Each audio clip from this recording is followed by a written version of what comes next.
Hello, everyone. Charles Watts here. Welcome back to Inside Arsenal. It is Monday. I hope the week is starting well, wherever you're watching or listening to this around the world. Another big week in the world of Arsenal. Of course, Champions League returns on Wednesday.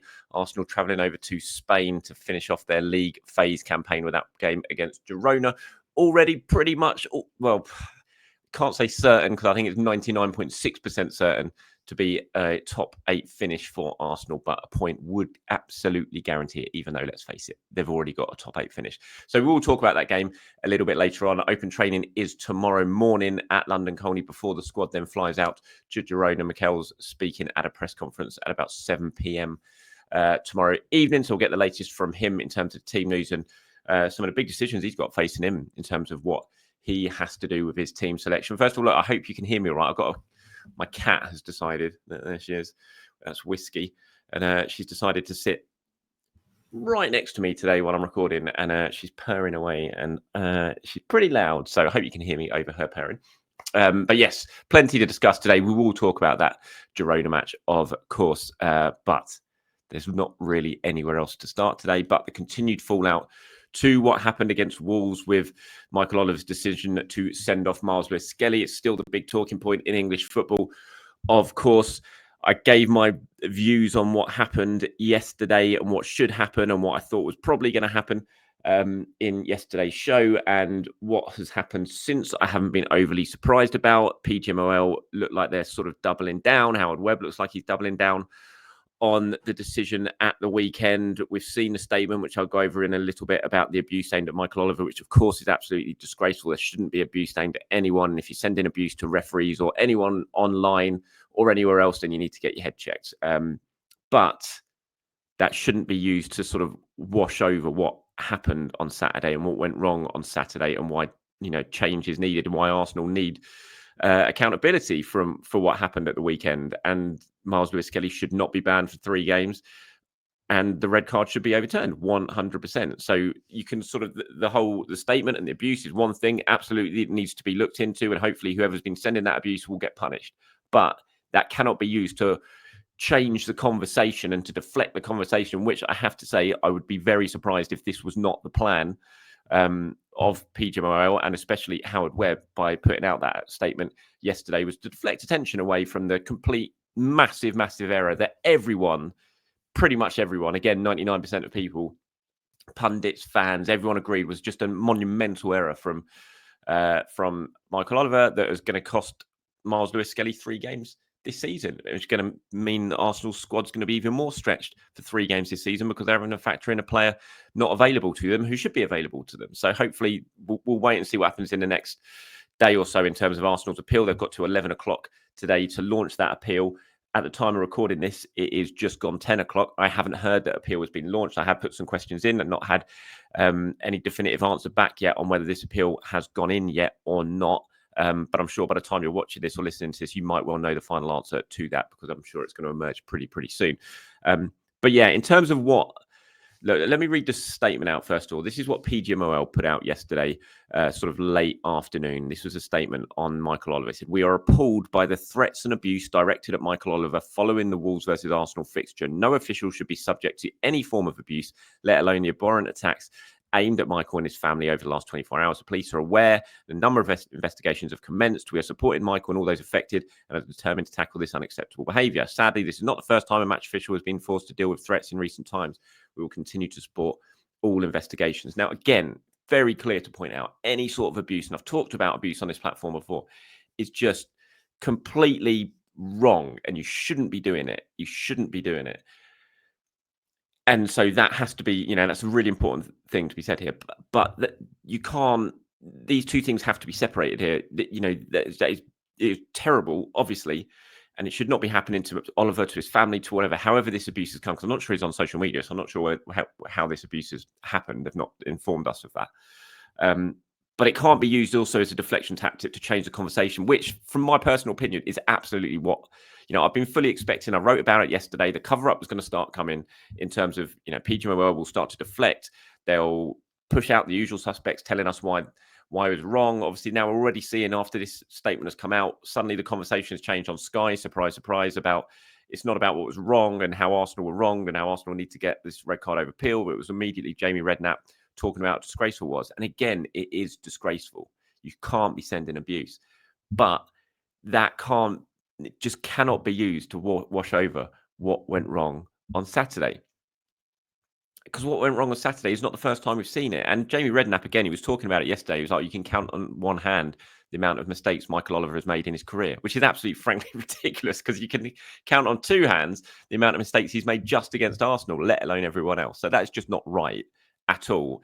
And it's just, it's so important that the conversation does not just switch now because of this statement that has come out, because I'm absolutely sure, and I might be wrong, but I'm pretty sure I'm not, that this is a deflection tactic, really strong deflection tactic, and it's a very easy deflection tactic as well from the PGMOL. Because imagine after how many games, every single week in the Premier League, referees get sent abuse. It happens. It shouldn't, but it does, and it will. It will happen every single time after every single big decision because fans are so tribal and they will send abuse.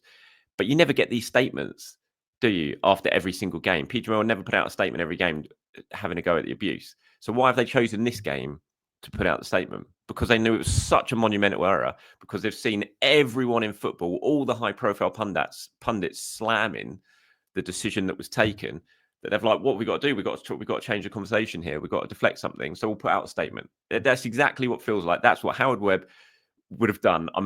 I'm convinced of it. That was the decision that was taken. So again, very important to point out, abuse is absolutely wrong. It shouldn't happen. But what also is absolutely wrong was that decision that was taken on Saturday that has now cost Arsenal a player for 3 games, could have cost them the game, ended the game with Kai Havertz really looking like he had picked up an injury because of all the running he had to probably do on the back of having one man not on his team for 45 minutes. Arsenal could have lost a player because of it. Through suspension, also lost a player through injury from it. They're going to lose a player for the next 3 games. So that has to be taken into account as well. And so, yeah, you could see it emerging yesterday. We started to see it being put out. People were clearly being briefed in the morning how PGMOL were really upset about how so many pundits were criticising so heavily about the decision. We had the first little line about potential abuse being sent to Mikel Oliver in the morning as well. We talked about how they were backing the decision. And then obviously the statement came out a little bit later. It just feels very carefully planned. It feels very PR driven of like, how do we stop the noise that is suddenly circling around football because of this awful decision that one of our top employees made at the weekend. This is quite a good route to go down. So yeah, that's my thoughts on it all. And the fact that Howard Webb and PGMOL are doubling down on this decision really, really does not surprise me at all, because it was so glaringly obvious that it was going to happen yesterday. And now it has happened, and I think it's going to continue to happen. I think we'll get some more usual suspects pushing out reasons why they believe the decision was right today. I'm sure we're going to get it. And so, yeah, wait for it, because it's coming. 100% it's coming. A few comments from you guys on it now. Ryan says 4 red cards for us this season. I think all 4 coming in the first half have been pretty controversial. Quite funny considering Webb tells us these refs don't want to spoil the game with a red card, but always quick enough to do it against us. Never agree with personal abuse on referees, especially against the lengths of dragging family into it. I do not think, because this has caused a statement from PGMOL about abuse, the chances I do think that this statement has now come out. Our chances of appealing, overturning the red card are now literally 0 if it wasn't already. I can see how PGMOL are going to admit their man was wrong. I can't see how they're going to admit their man was wrong, which will probably just fuel more abuse. Like you always say, it's a red card we've never seen and probably won't see again against us. 3 points though in a relatively dead rubber on Wednesday. Try to rotate what we have left fit. So that was from Ryan. I got one from Charlie here saying, sitting there and listen to Howard Webb's buddies at Sky defend the PGMOL and Mikel Oliver was sickening. Redknapp actually said, I can count on one hand the number of mistakes Mikel Oliver has made in his career. It's all connected. The Premier League's basically a cartel at this point. The TV companies appear, Premier League, the FA, the PGMOL, all in bed together, never holding each other accountable. Does anyone see Sky TNT show the comparison between Oliver awarded reds to Arsenal and City? No, of course not.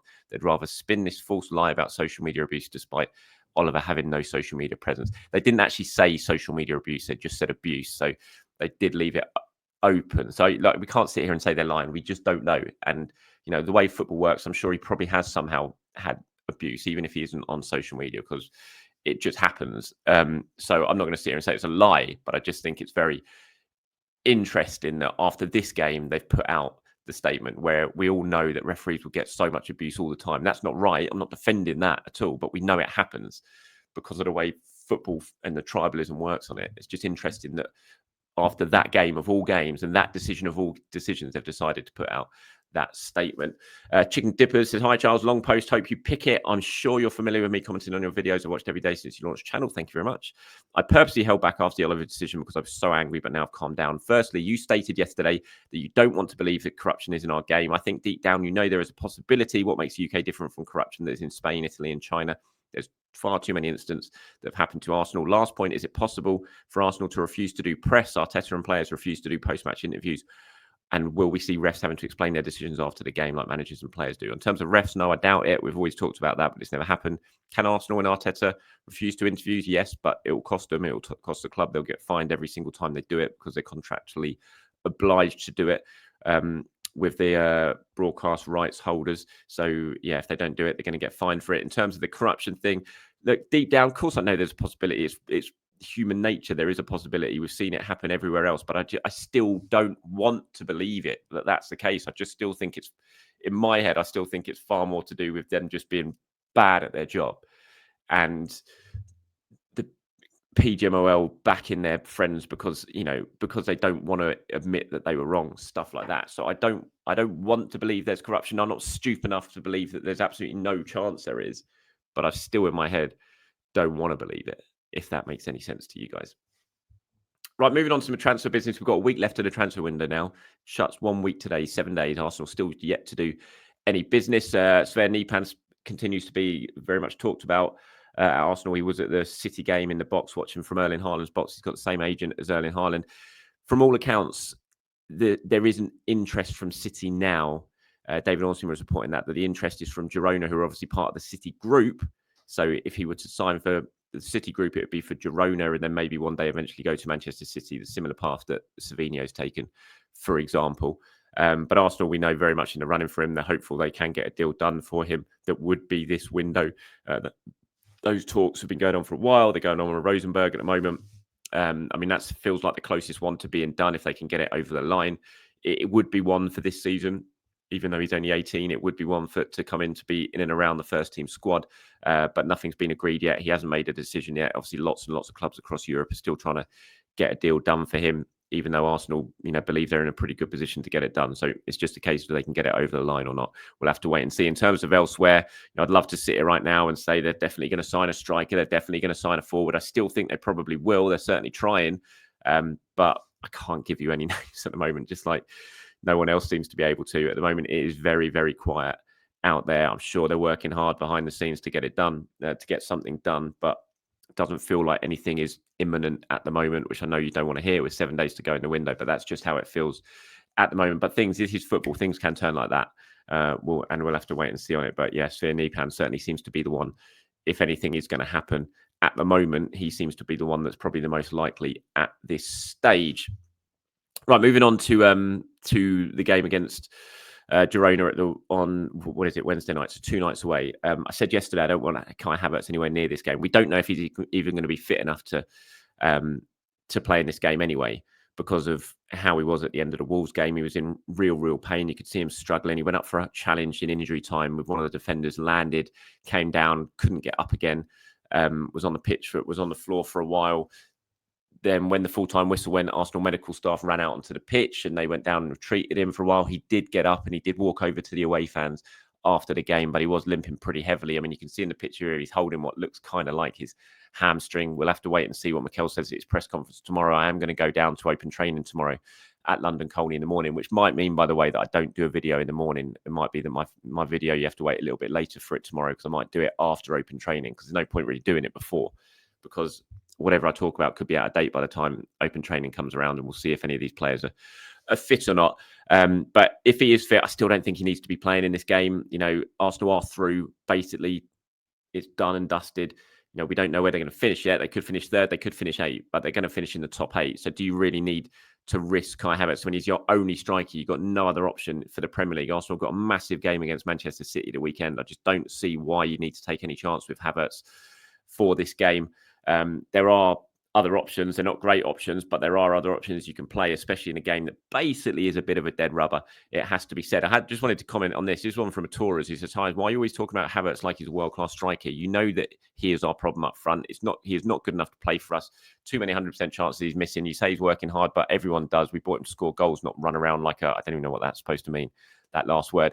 It's just rubbish, I'm afraid. When you say he's not good enough to play for us, of course he is. He is playing for us and he's absolutely good enough to play for us. Is he a world-class striker? No. Do I believe he's a world-class striker? No, I absolutely don't. So I don't know what you're talking about there. But he's what we've got at the moment, and he's all we've got at the moment as a striker. So we need to keep him fit. So I just don't agree with what you're saying at all. He's good enough to play for Arsenal.